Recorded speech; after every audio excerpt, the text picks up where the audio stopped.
My father had this nobility of character.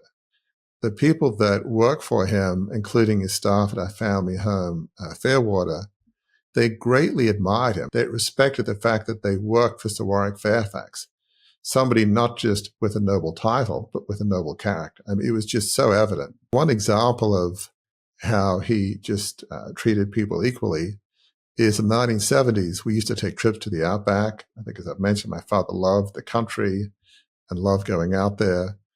And I was small at the time, so I couldn't, drive. So on one such trip, my father had his driver from the office accompany us in this trip in the Outback.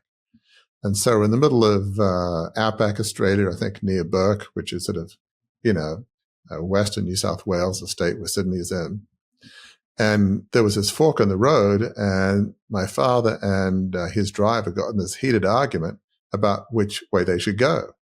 And, the driver's name is Bill Smith. And Bill said to my father, Sir Warwick, we need to go right. And my father would say, no, it's absolutely left. And they got this heated argument, and Australians are pretty egalitarian. So, Bill Smith is like, he was a truck driver in World War II. And it's like, I don't care who he is, I'm going to state my opinion.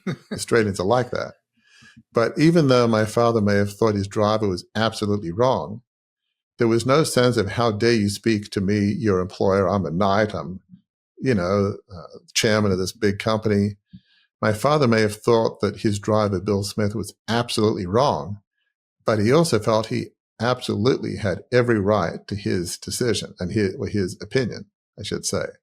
And that to me is remarkable. Very few people who are in power and, have a noble title would have that attitude. But to me, that just shows you his character, that he respected people and their right to have their opinion, even if my father thought that opinion may be wrong.